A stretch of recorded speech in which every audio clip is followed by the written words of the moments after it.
Hey, Billy. Larry. Happy 420. Hey, 420, brother. Yes, how are you? Doing good, man. How you doing? Doing good. Doing good. Can you hear me all right? Sometimes the signal is not good here. I can hear you. Okay, cool. Yeah. It's Doing good. I got you all dialed in here on this little phone set up.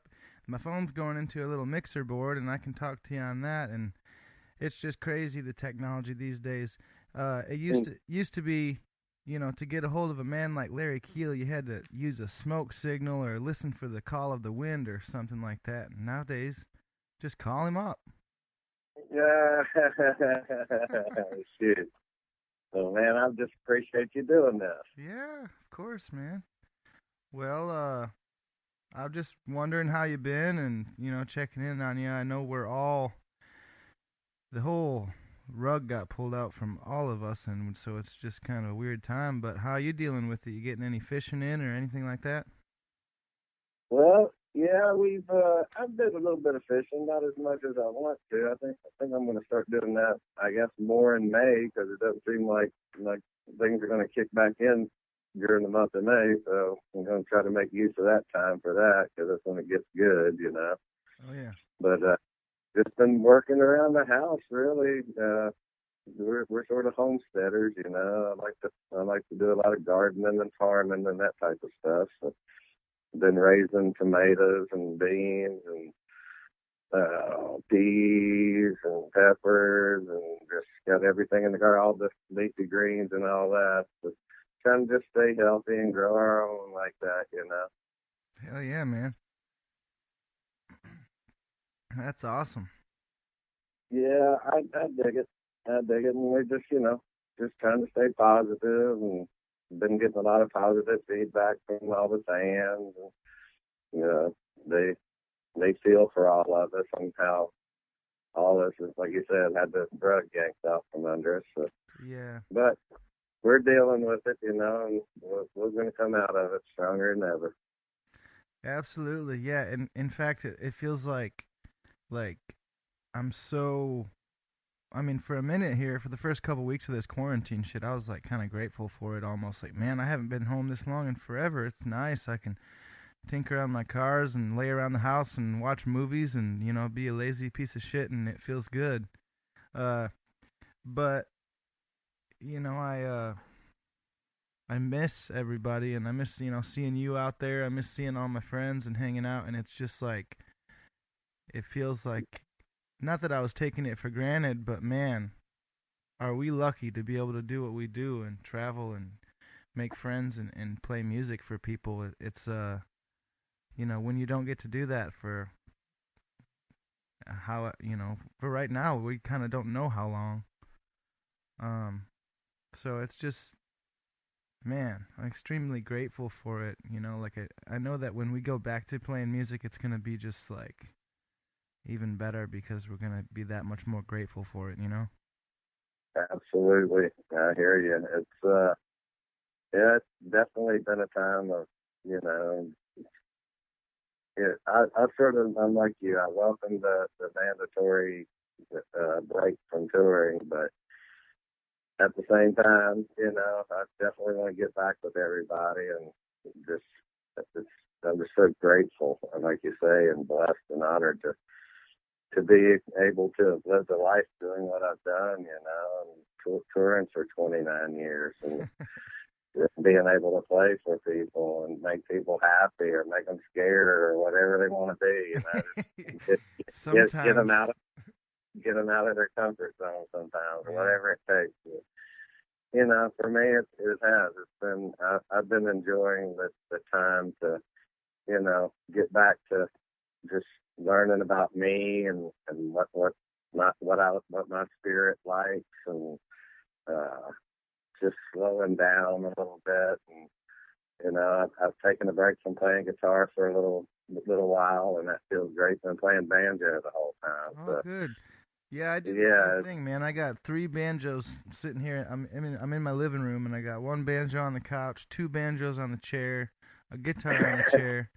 Uh, it's it's fun. I do the same thing. You know, I play a little mandolin, play a little banjo and stuff, and it's good to take a little break from it. Yeah, Right. it's been good for me because, for me, I've played with so many banjo pickers that I know the sounds and what to do and everything. So it's been great learning, but at the same time, I've been writing on there, and I've written like 10 songs since I've been off. Oh, And that's great, man. I was talking to one of my friends earlier who's a tattoo artist, and he was talking about how he pretty much hit the nail on the head for me because what I've done is I haven't written shit, Larry, and I've been sort of like, oh man, when am I gonna get my ass in gear, and kind of feeling bad about it and beating myself up about it, and my buddy was doing the same thing about painting and stuff, you know, and staying productive, making art while we're on this thing, and you know, it's good that you have been doing that because, you know, then you don't have to kick yourself in the ass. But I've also had to be sort of lenient on myself, like, you know, just enjoy the time off. And, you know, I'm sitting here thinking, oh, God, I should have been writing already. You know, I've had a couple weeks. I haven't written anything, so I'm feeling all guilty about it. But I'll uh, get whenever it feels right, you know? yeah, exactly. For me, that's what it's like. It's just how when it comes to you, you have to be open and ready for it, and and there's little things like once you do start writing, I think it comes to you easier that way. You know, once you've written one or two in a row, you're like, okay, I'm good now. Yeah, I you feel get like back into it, and then that fuels the fire even more. You get excited. yeah, absolutely, man, absolutely. You've been doing good. Everybody staying cool around there. I know Nashville's Yeah. taking a few steps with the storms and with this whole thing. Man, it's been a shitty year so far. You know, we just, uh, God, I mean, the last gig that I played was with Honors and Paul out there in Colorado, and we had 3 gigs. We ended up playing one of them. The second two got canceled, and so Damn. that was right after the storm hit. And the storm hit right after I got home from playing up in Michigan. Like we traveled all day long, and got home, you know, sometime at night, and I passed out, went to sleep, and I woke up, and there was a hell of a storm. You know, little did I know, like 2 blocks away, there was, you know, it was like ripping the roof off people's houses and shit, man. It was just insane. Damn. Um, I'm glad you made it out of it, man, or it spared you anyway. yeah, a lot of people got really screwed over with that, and then this whole thing, you know, put a lot of people out of work and out of business, and it's just kind of a big kind of let's just slow down for a minute, you know, like I had one of the best tours of my life planned, and I couldn't wait. It was like some of the rooms we were playing it was just gonna be amazing. It was like, holy shit, this is gonna be the best tour ever. Psych. Mm, yeah, that's the way it was for me. It's supposed to be a wonderful spring, super busy, all over the place, down to the Virgin Islands and everything. And it just was like, okay, well, we're stopped. Yeah. So, And but we're so trying to make it happen, you know. yeah, we can like take advantage of it and take it as a blessing in disguise or something. Like I know I was really worn out, man. I was tuckered out, and so having some of this time to just chill and fully restore my body from just traveling so much, you know, and Absolutely. man, it feels pretty good, you know. But I cannot wait to get back out and see people and make music with friends and shit again. It was so amazing before all this shit. I know, and you're killing it, which is amazing, and I'm so proud of you for Oh man. all you're doing for the music, man. It's awesome, Billy. Well, I appreciate it, Larry. You know, you've been an inspirational brother, man, and I appreciate all that you've done, you know, and coming up. Shit, I always heard about you and was like, who is this guy? You kind of like one of them mystical cats, man, around the scene. It's like fucking, you know, and you've always had great guitar chops and great mutton chops, and it's been a thing. uh, I was thinking about that, man, because I was thinking about you because, you know, you've been playing an OM lately, and I just got one from Thompson. I got a Madagascar Rosewood OM, and that's Oh, nice. man, that's all I've been playing. I just love it, man. I tell you, for me, you know, there's theories, but a small guitar, you can really get a small guitar. You can really amplify one well. But also, the greatest thing is that just the way you hold the guitar. It's not as wide when you're holding it, so it gives your arm some relief, and you're closer to the guitar. It seems like. Yeah. Yeah, it's And really comfortable, man. It doesn't fight back as much, and I'm able to manhandle the thing a little better, and it's just definitely nice to have around the house, you know, for picking and writing and stuff. But man, I've fallen in love with, you know, just that model, the shape and the size, like you said. yeah, I used to like those old, like I had two of them. I had a 1930 Gibson OM, and I had a 1936. And I played them for years, and man, they always sounded so good. I played them over a microphone all the time, because that's sort of like when they were doing stuff, Tony Rice and Vassar and stuff, and we couldn't plug in. That didn't that was taboo. So yeah, so the Gibson with the big sound hole always it had a good matching sound with like Tony's guitar and stuff. But it had its own tone. So yeah, that era sort of just kept me into playing the OM models. Like I had a Santa Cruz for a while. Now I'm playing the Collings OM, and I love it. I really love it. Well, you've inspired, you know, I remember I put an order in for mine, and I was like, man, yeah, because I played one up at Wintergrass. Thompson had one up there, and I started playing it. The same thing, Madagascar, Rosewood, and I was like, man, I want to take this thing home. And then so I ended up having them build me one just like the one that I played up there. And right after I put my order in, you know, Andy from the String Dusters hit me up, and he was like, you know, or I saw him at Newport rather, and he had this new Bourgeois OM with a large sound hole, and I was like, man, everybody's getting these OMs, you know, like we're all gonna be cramping Larry's style.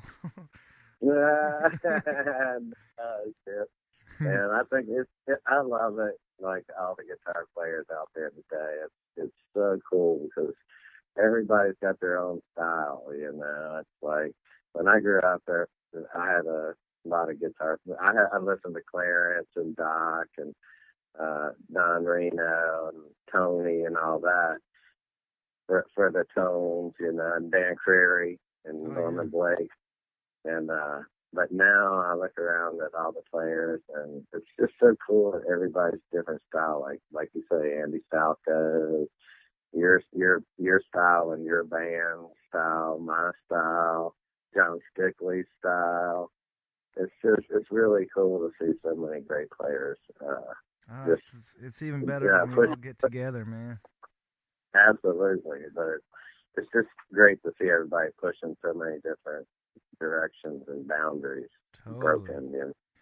Yeah. So how the hell did you get into playing guitar in the first place and that kind of music? You know, was it, you know, your folks or something, or how'd you get into? Yeah. It's a lot like probably like you. You know, I know your dad and love him to pieces and his style and everything. My dad played, and he grew up down in like Clintwood, Virginia area, which is where Ralph Stanley's from, and he just sort of had it burning in his blood, and was a real good banjo picker himself, but not professional. That's like around where they call Clinch Mountain. Yeah, that's down in the Clinch Mountain, absolutely. And so he grew up playing and making friends at Bluegrass festivals and whatnot, and meeting people in his area that played music. And he taught my older brother, Larry Keel, how to play. And that they started playing music a lot together, and they'd have get-togethers at different people's houses, different picking sessions. And I was always around it. I just grew up around it. And I mean, 5 or 6, I played spoons, and we'd just get out there and play spoons. And I guess they got tired of hearing all that racket, and taught me how to play guitar. And, I guess my brother bought me one when I was about 8, and I just never set it down. Wow. Yeah, I grew up around a lot of great musicians in the Washington D.C. area where when I was learning, it was a Birchmere up there, and which is still there, and just so many. Like seldom seen. And those cats, were they like doing like residencies there and shit? Yeah, absolutely. And like the Country Gentlemen was a big band around at that time, and wow. Tony Rice would come around a lot, and Tim O'Brien, and Hot Rise, and just a lot of good music in the area. So there's always a lot of good pickers around to meet and learn from. Man, that's awesome. Yeah, I feel blessed. What a time. Yeah, man. Absolutely. I can't wait till we can, like you say, till we can all do it again. Yeah, I know, man. I feel so, like, a lot of times I think about that, like, I was born in 92, so, by the time I was learning how to tie my shoes and stuff, Bill Monroe was already dead. And so I never got to see him, or, there's a lot of folks I never got to see. Ralph.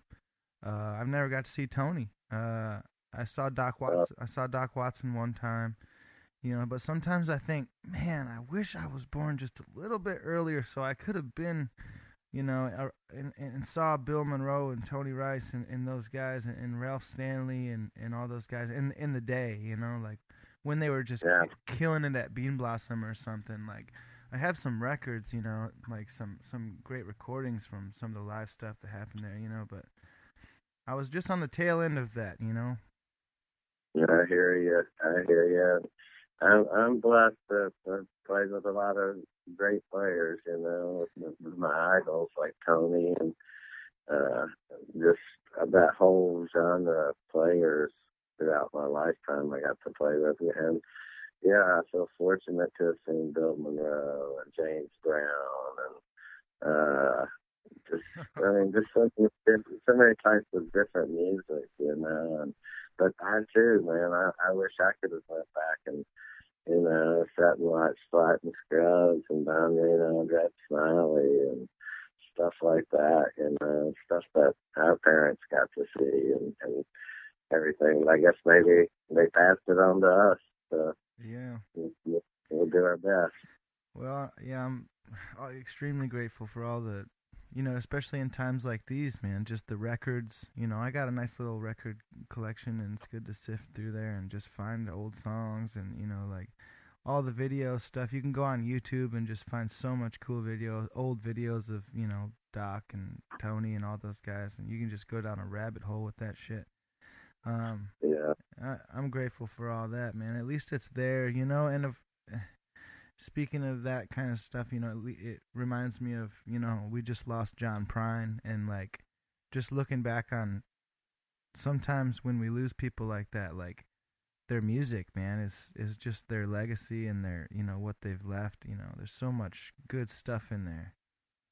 Yeah, it is. It's the old man with him, his life was pure soul. Yeah. That was incredible. Yeah. The last time I saw you actually was at the Christmas show, and he was out there above the soundboard watching us play, man. That's right. Wow. No, that's an honor, because I was definitely a kid trying to learn all those songs that he had out, and just a major part of everyone's life that lived in that era, Oh yeah, man. I remember like trying to sing Paradise, when I was just a little shit, and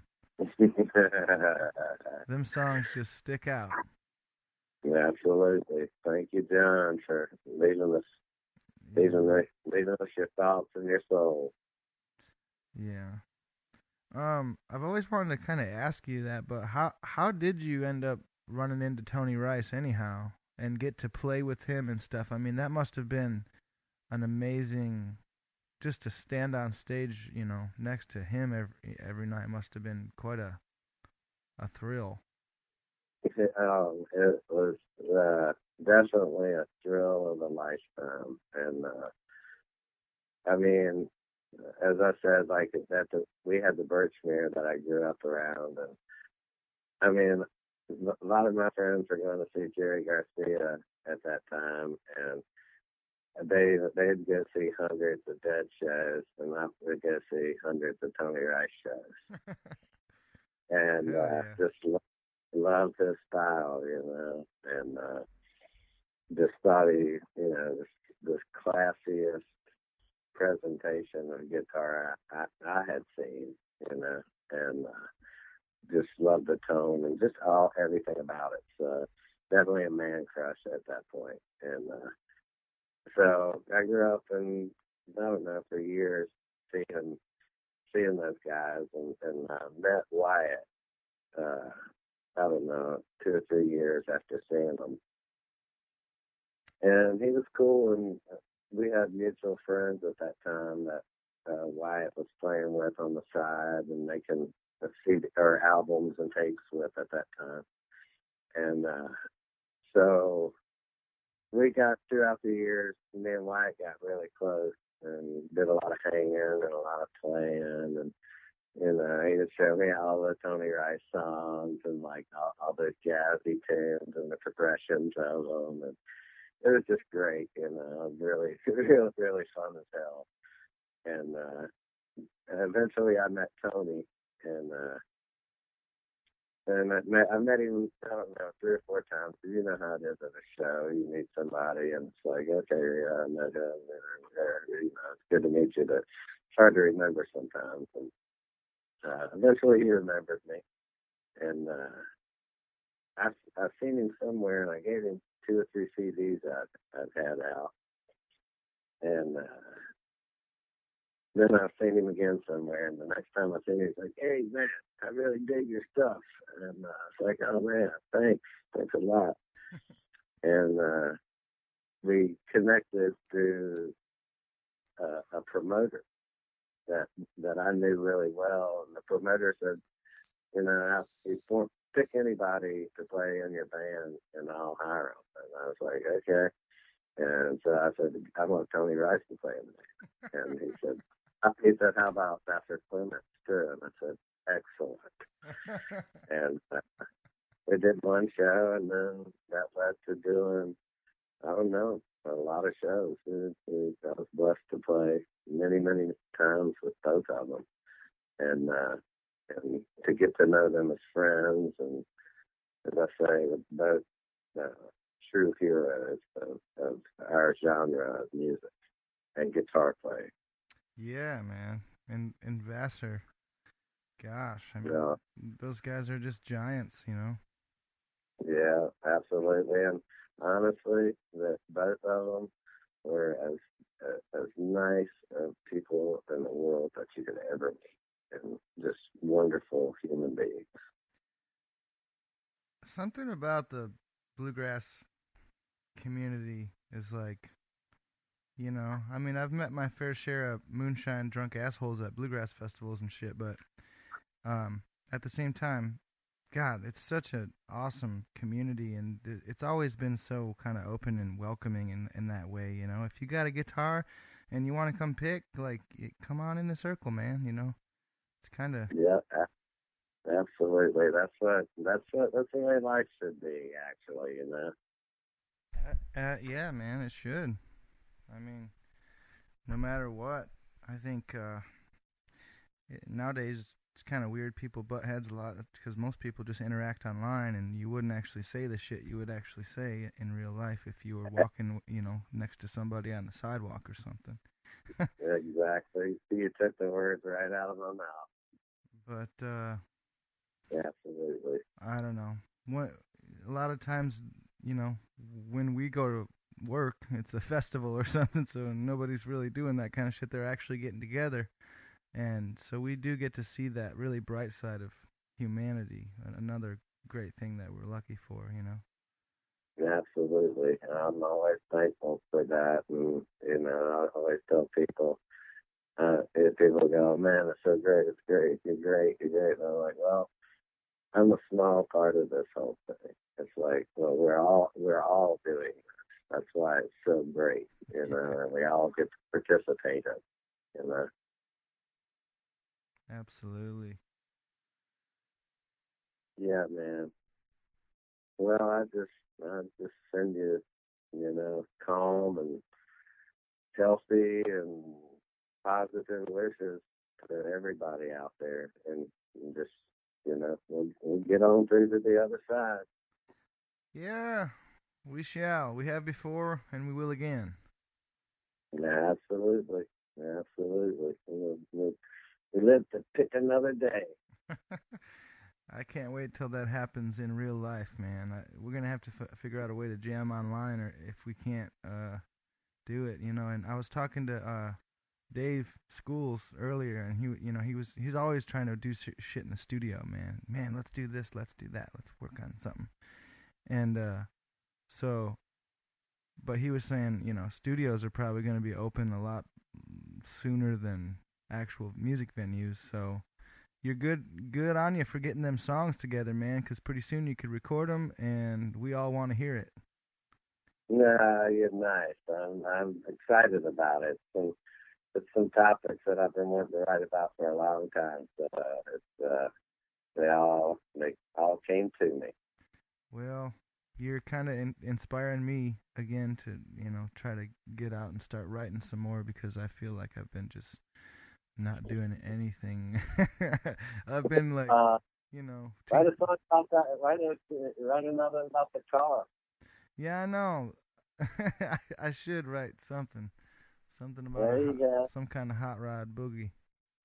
Burning stars off that car. Hey, and Jenny Keel told me that she wanted to say howdy to you and Miss Allie, and she misses you and can't wait till we can all get back together. All right. Well, yeah, right back at you, Jenny.